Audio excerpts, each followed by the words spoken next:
Assalamualaikum warahmatullahi wabarakatuh. Selamat datang di channel Nurul Story, channel yang membahas kisah-kisah persahabatan antara manusia dan hewan. Namun, sebelum kita masuk ke ceritanya, buat kalian yang belum subscribe channel Nurul Story, jangan lupa di-subscribe terlebih dahulu ya, like dan komen, agar kalian tidak ketinggalan di cerita-cerita terbaru dari kami. Dan bagi teman-teman yang sudah gabung di channel Nurul Story, saya doakan semoga rezeki kalian semua dilancarkan oleh Allah Subhanahu wa Ta'ala. Amin. Oke, tidak usah lama-lama lagi, kita langsung masuk saja ke alur cerita selengkapnya.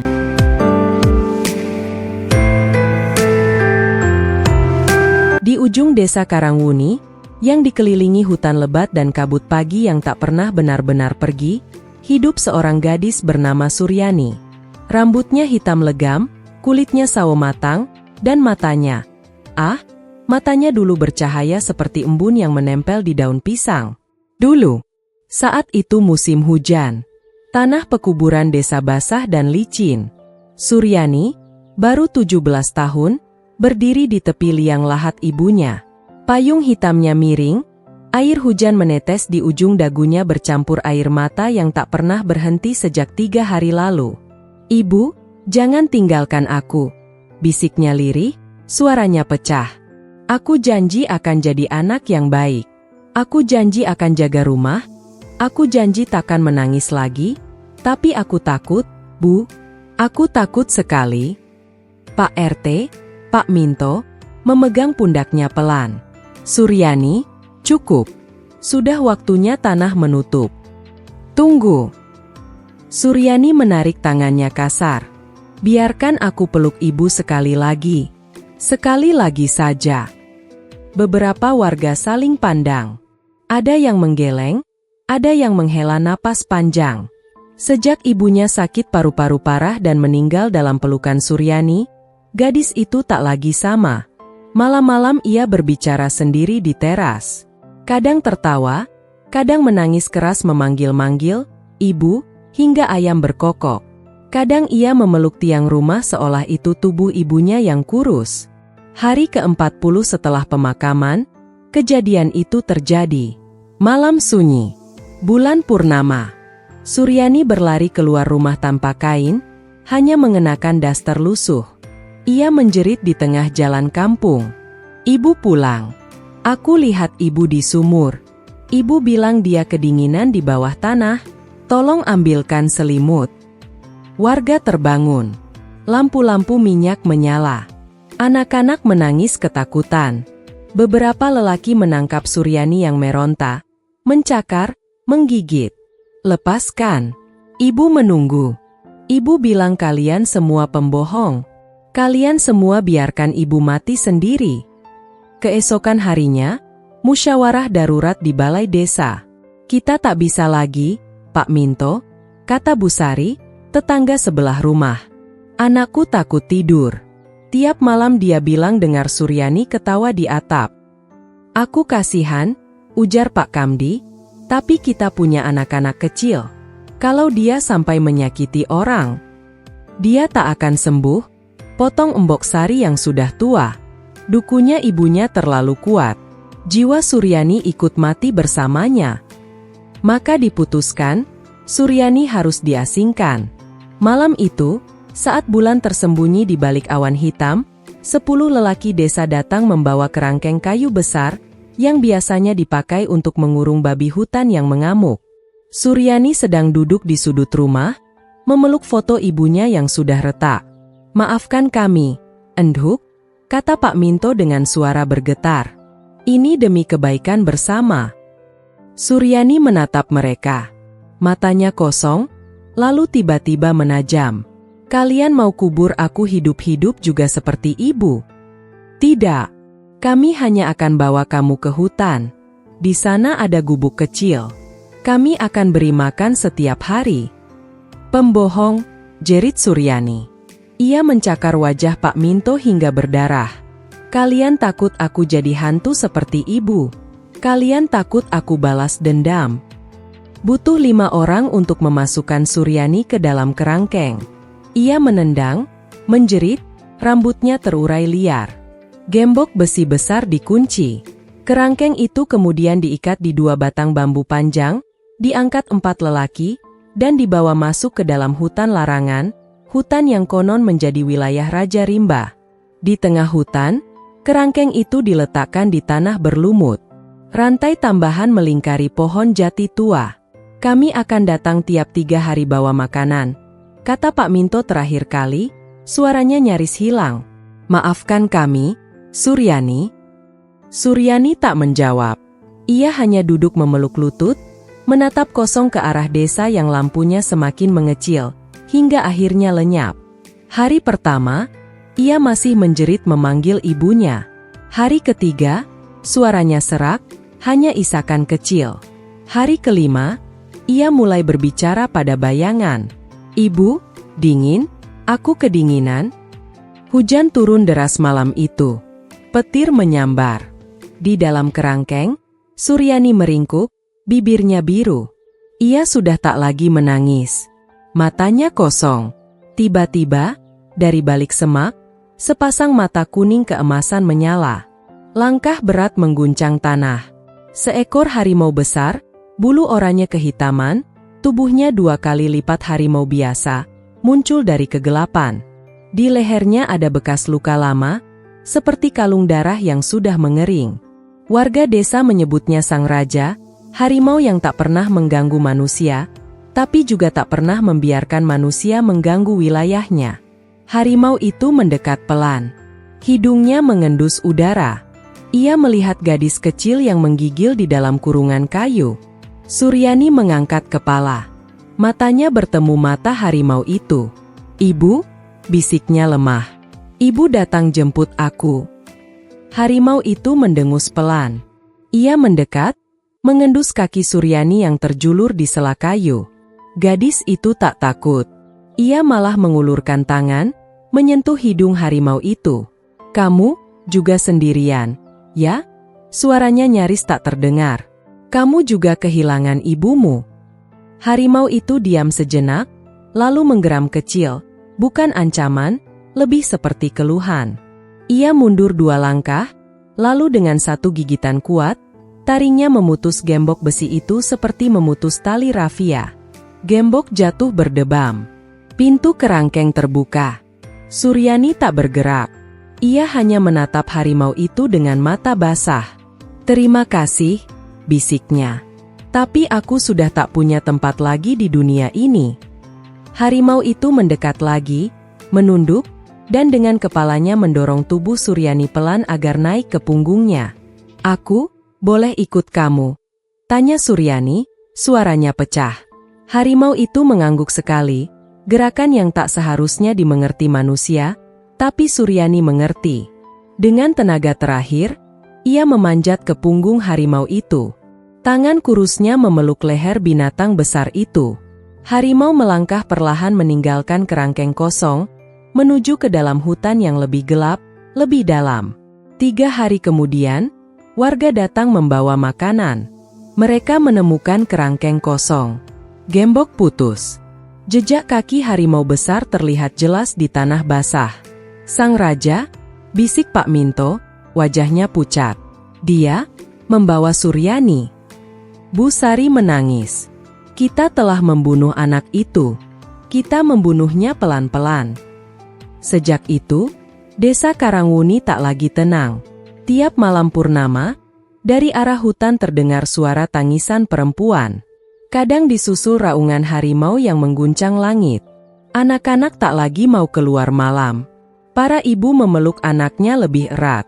Konon, kalau ada orang nekat masuk hutan larangan saat bulan terang, mereka akan melihat seorang gadis berambut panjang duduk di atas batu besar, di samping harimau raja yang sedang berbaring. Gadis itu tak lagi menangis. Matanya tenang, tapi kosong. Kadang ia bernyanyi pelan, lagu pengantar tidur yang dulu dinyanyikan ibunya. Dan kalau kau mendekat, harimau itu akan mengangkat kepala, menatapmu dengan mata kuning yang penuh duka, seolah berkata, "Kembalilah. Dia sudah bukan milik kalian lagi. Dia sekarang anak hutan. Anakku." Desa Karangwuni hidup dalam penyesalan abadi. Dan di dalam hutan yang gelap, Suryani akhirnya menemukan rumah, di pelukan seekor binatang yang lebih manusiawi daripada manusia yang pernah mengenalnya. Tamatlah kisah anak desa yang dibuang, yang akhirnya dipeluk rimba sebagai anaknya sendiri. Hutan larangan itu tak lagi terasa dingin bagi Suryani.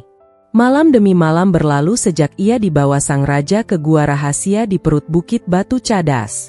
Gua itu tinggi, berbentuk seperti mulut harimau yang menganga, diterangi hanya oleh celah di langit-langit yang membiarkan sinar bulan menetes perlahan. Di dalamnya ada kolam kecil berair jernih, lumut lembut yang terasa seperti kasur, dan bau tanah basah yang kini menjadi aroma rumah bagi Suryani. Setiap pagi, ketika kabut masih menempel di daun-daun, Suryani terbangun karena dengusan lembut di sampingnya. Sang raja selalu berbaring di dekatnya, tubuh besarnya melingkar seperti benteng hidup, melindungi gadis itu dari angin malam yang menusuk. "Aku sudah bangun, ayah," bisik Suryani, suaranya masih serak karena menangis semalaman. Ia sudah memanggil harimau itu, "Ayah," sejak hari ketiga. Tak ada yang mengajarkannya. Kata itu lahir sendiri dari lidahnya, seperti doa yang lama tertahan. Harimau itu hanya mendengus pelan, lalu menjilat punggung tangan Suryani sekali, seperti mengucap, "Selamat pagi." Hari-hari mereka sederhana.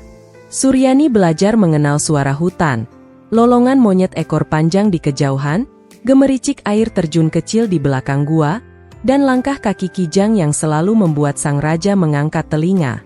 Ia belajar mencari umbi-umbian yang bisa dimakan, belajar memetik daun sirih hutan untuk membersihkan luka kecil di tubuhnya sendiri, dan belajar bahwa air mata tak lagi jatuh setiap malam.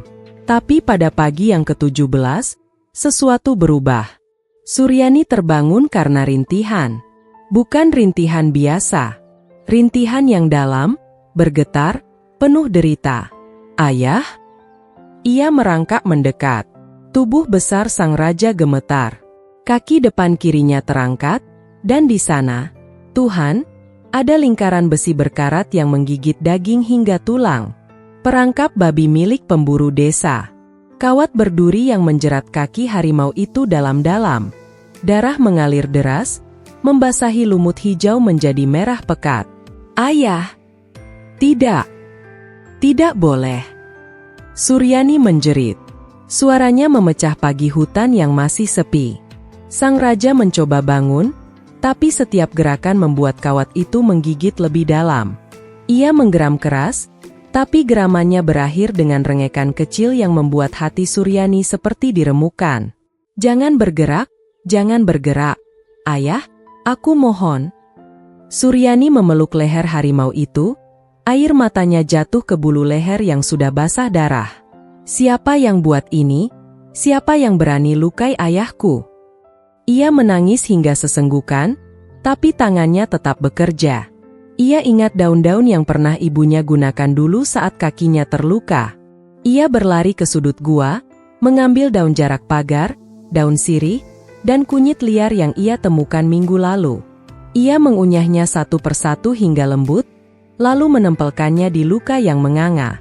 "Tahan ya, tahan sebentar saja. Aku janji aku akan sembuhkan kamu seperti kamu selamatkan aku dulu." Sang raja hanya bisa menatapnya dengan mata kuning yang berkaca-kaca. Untuk pertama kalinya, Suryani melihat air mata binatang. Benar-benar air mata. Mengalir pelan di ujung mata harimau itu, jatuh ke tanah. "Aku tahu sakitnya. Ayah, aku tahu," bisik Suryani. "Aku juga pernah ditinggalkan, pernah dilukai orang yang aku sayang, tapi sekarang aku punya kamu. Dan kamu tak boleh pergi. Mengerti?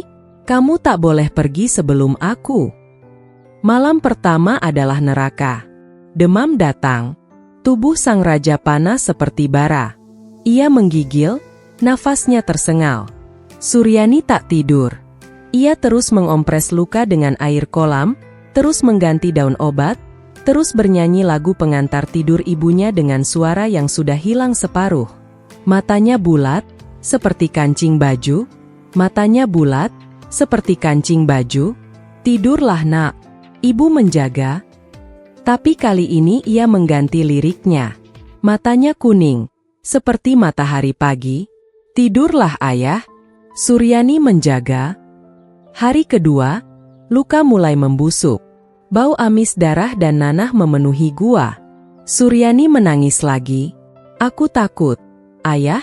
Aku takut aku tak cukup pintar. Aku takut aku kehilangan kamu juga. Sang raja mengangkat kepala lemah, lalu menjilat wajah Suryani sekali. Lambat, penuh kasih. Seolah berkata, aku tidak akan pergi. Hari kelima, hujan deras mengguyur hutan. Air masuk ke gua dari celah atap. Suryani memeluk tubuh sang raja yang semakin kurus, berusaha menghangatkan dengan tubuh kecilnya sendiri. Aku janji, kalau kamu sembuh, aku akan cari semua perangkap di hutan ini. Aku akan hancurkan satu persatu. Aku akan buat mereka menyesal pernah menyakitimu. Sang raja hanya mendengus pelan, seperti setuju. Hari ke-9, luka mulai mengering. Tapi kaki sang raja bengkak 2 kali lipat. Ia tak bisa berdiri. Suryani harus menyuapi daging mentah yang ia dapat dari bangkai rusa liar. Ia memotong kecil-kecil dengan batu tajam, lalu memasukkan ke mulut harimau itu perlahan. Makan, ayah. Kalau kamu tak makan, kamu takkan kuat. Sang raja menolak daging itu beberapa kali. Matanya menatap Suryani dengan duka yang dalam. Kamu mau aku makan dulu baru kamu mau makan? Tanya Suryani, suaranya bergetar. Ia mengambil sepotong daging, memasukkan ke mulutnya sendiri, mengunyah pelan meski perutnya mual. Lalu ia tersenyum paksa. Enak. Sekarang giliran ayah. Baru kemudian sang raja membuka mulut. Malam ke-12, mimpi buruk datang. Suryani terbangun karena jeritan dalam tidurnya sendiri. Ia bermimpi kembali ke kerangkeng kayu itu. Ia bermimpi ibunya ada di dalam kurungan, kakinya terperangkap kawat berduri, memanggil-manggil namanya. Ibu, jangan tinggalkan aku lagi. Ia terbangun menangis keras, memeluk leher sang raja yang juga terbangun karena jeritannya. Aku takut suatu hari kamu juga pergi. Aku takut aku sendirian lagi. Sang raja menggeram pelan, lalu dengan susah payah menggeser tubuhnya hingga kepala besarnya berada di pangkuan Suryani. Ia menjilat air mata gadis itu, satu persatu, seperti membersihkan luka yang tak terlihat. Janji sama aku, ayah, bisik Suryani di antara isakan. Janji kamu takkan tinggalkan aku. Janji kamu akan tetap di sini, walau hanya kita berdua di dunia ini. Harimau itu mengangguk perlahan. Gerakan kecil yang penuh makna. Pagi hari ke-14, keajaiban kecil terjadi. Sang raja mencoba berdiri. Kaki kirinya masih pincang, tapi ia berhasil. Ia melangkah 1 langkah, 2 langkah, lalu menatap Suryani dengan mata penuh kebanggaan. Suryani menangis lagi, tapi kali ini air mata bahagia. Kamu sembuh, kamu sembuh. Ayah. Ia berlari memeluk leher harimau itu, menenggelamkan wajahnya di bulu tebal yang masih bau obat. Sang raja membalas dengan menjilat kepala Suryani berkali-kali, seperti ibu harimau menjilati anaknya. Sore itu, untuk pertama kalinya setelah 2 minggu, mereka keluar gua bersama. Sang raja berjalan pelan, pincang, tapi gagah. Suryani berjalan di sampingnya, tangannya tak pernah lepas dari bulu leher harimau itu. Di tepi anak sungai, Suryani duduk di batu besar. Sang raja berbaring di sampingnya, kepala besarnya di pangkuan gadis itu.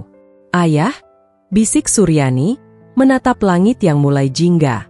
Terima kasih sudah bertahan untuk aku. Aku tahu kamu bisa saja menyerah, tapi kamu memilih tetap hidup. Untuk aku. Sang raja mendengus pelan, seperti berkata, kamu juga memilih hidup untukku. Suryani tersenyum.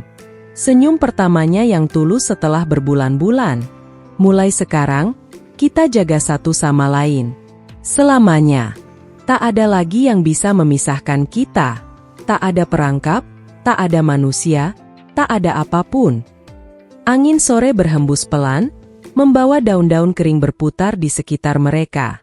Di kejauhan, lolongan monyet menjawab raungan kecil sang raja, raungan yang tak lagi penuh amarah, tapi penuh janji. Mereka pulang ke gua saat matahari tenggelam. Di dalam gua yang gelap, Suryani meringkuk di samping tubuh besar itu, tangannya memeluk kaki yang baru sembuh. "Selamat malam, ayah," bisiknya lembut. Sang raja menjilat keningnya sekali, lalu mendengkur pelan, dengkur yang terdengar seperti lagu pengantar tidur paling aman di dunia. Dan di luar sana, hutan tahu. Anak manusia dan Raja Rimba kini memiliki satu luka yang sama di hati mereka. Luka yang tak lagi berdarah, tapi menyatukan mereka selamanya. Bulan purnama ke-16 sejak Suryani menjadi anak sang raja. Hutan sudah mengenal namanya. Burung-burung malam berhenti berkicau bila ia lewat. Kijang menunduk memberi jalan. Bahkan ular weling yang biasanya sombong akan merayap menyingkir bila mendengar langkah kecilnya di atas daun kering. Semua tahu, gadis itu bukan lagi manusia biasa. Ia adalah Putri Rimba, anak angkat sang Raja Harimau yang tak pernah terkalahkan. Malam itu, angin berhembus dingin menusuk tulang. Di dalam gua batu cadas, Suryani duduk bersila di depan sang raja yang sedang berbaring. Cahaya api unggun kecil menari-nari di wajahnya yang kini lebih tirus, matanya lebih tajam, rambutnya panjang liar hingga pinggang. Di lehernya tergantung kalung dari taring kecil harimau, hadiah sang raja saat ia berulang tahun ke-18 2 bulan lalu. "Ayah," suara Suryani pelan, tapi getarannya mengguncang udara. "Aku sudah tak tahan lagi." Sang raja mengangkat kepala perlahan. Mata kuning keemasan itu menatap dalam-dalam. "Aku bermimpi lagi semalam," lanjut Suryani, suaranya mulai pecah. "Aku kembali ke kerangkeng kayu itu. Aku mendengar ibu menangis di dalam tanah. Aku mendengar mereka tertawa, Pak Minto, Bu Sari, Embok Jamu, mereka tertawa sambil mengangkat kerangkengku ke hutan. Mereka bilang aku gila. Mereka bilang aku sampah." Air mata jatuh satu persatu, membasahi lututnya. "Aku sudah memaafkan mereka berkali-kali di dalam hati. Tapi setiap kali aku memejamkan mata, aku kembali ke sana. Aku kembali merasakan dinginnya malam pertama di kurungan. Aku kembali mendengar ibu menangis dari kubur. Aku tak sanggup lagi. Ayah." Sang raja bangun perlahan. Tubuh besarnya mendekat, lalu kepalanya diletakkan di pangkuan Suryani seperti anak kecil yang mencari pelukan ibu. "Aku ingin mereka tahu rasa sakitnya," bisik Suryani, jari-jarinya menenggelam dalam bulu leher harimau itu. "Bukan membunuh. Aku bukan monster. Tapi aku ingin mereka merasakan ketakutan yang aku rasakan. Aku ingin mereka menangis seperti aku pernah menangis. Aku ingin mereka ingat wajahku setiap kali mereka menutup mata." Sang raja mendengus panjang. Raungannya menggema hingga keluar gua, memanggil. Satu persatu, bayangan besar muncul dari kegelapan. Harimau-harimau jantan dari seluruh penjuru hutan larangan datang tanpa suara. Ada yang bertubuh hitam legam dari utara, ada yang bermata hijau dari timur, ada yang bercorak lebih tua dari selatan. 50 ekor. Semuanya menunduk hormat di depan sang raja, dan di depan Suryani. "Apakah kalian mau membantu aku?" tanya Suryani dengan suara bergetar tapi tegas. "Bantu aku sekali ini saja. Setelah ini, aku takkan pernah meminta lagi." Salah seekor harimau besar berbulu keemasan mendekat, menjilat tangan Suryani sekali. "Terima kasih," bisik Suryani. Air matanya jatuh ke hidung harimau itu. Malam yang ditunggu akhirnya tiba. Purnama besar menggantung di langit seperti mata raksasa yang menatap penuh murka. Jam 9 malam, desa Karangwuni sudah mulai sepi. Lampu-lampu minyak satu persatu padam. Anjing-anjing kampung menggonggong tanpa sebab, lalu tiba-tiba diam ketakutan. Suryani berdiri di tepi hutan. Ia mengenakan kain hitam panjang yang dijahit dari kulit kijang, rambutnya terurai liar, wajahnya dicat dengan arang dan darah rusa kering membentuk garis-garis harimau di pipi dan dahi. Di sampingnya, Sang raja berjalan gagah meski masih sedikit pincang di kaki kiri. Di belakang mereka, 50 harimau lain berbaris rapi, mata mereka menyala kuning dalam gelap. "Ingat," bisik Suryani pada pasukan rimba itu, suaranya dingin tapi bergetar. "Kita tidak membunuh. Kita hanya mengajarkan. Kita buat mereka ingat bahwa ada anak yang pernah mereka buang. Ada anak yang pernah mereka anggap gila. Ada anak yang kini kembali, bukan sebagai manusia, tapi sebagai hukuman hidup." Sang raja mengeluarkan raungan pertama. Raungan itu mengguncang langit, mengguncang rumah-rumah kayu, mengguncang hati setiap orang yang pernah mengenal nama Suryani. Pintu-pintu rumah terbuka. Warga berlarian keluar dengan lampu dan golok. Tapi begitu melihat lautan mata kuning di ujung kampung, mereka membeku. Itu harimau?" jerit Busari, suaranya pecah. "Ya Tuhan, 50 ekor. Di tengah-tengah pasukan harimau itu, Suryani melangkah maju. Langkahnya pelan, tapi setiap tapak kakinya terasa seperti palu yang menghantam dada setiap warga.